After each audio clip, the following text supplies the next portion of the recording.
Входа е от към улица Могилата. Има наклон.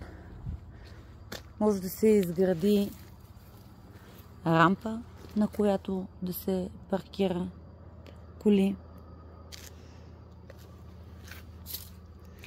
Но иначе е доста голям наклон.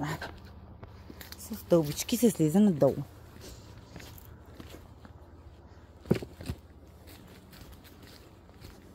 Нашия етаж е втория.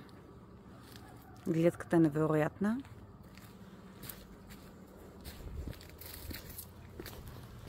Ето е оградата, където са колчетата. И от тази страна се вижда също оградата. С една втора идеална част от двора сме, тъй като общата му квадратура е 550 квадрата. Затова има допълнително споразумение между двамата собственици, как си разделя двора, а именно ето я оградата, зелената. И тук също. Имаме 25 квадрата мазе от долния етаж и това е нашият етаж.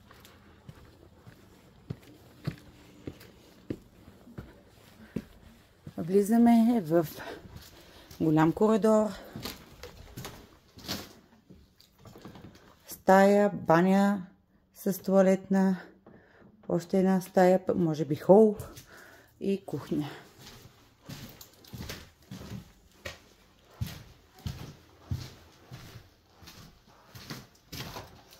Имота е за основен ремонт, като покрива е ремонтиран скоро.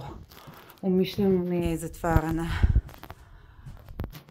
Не е затваряна плочата между тавана, за да могат новите собственици, ако решат да вдигнат нивото.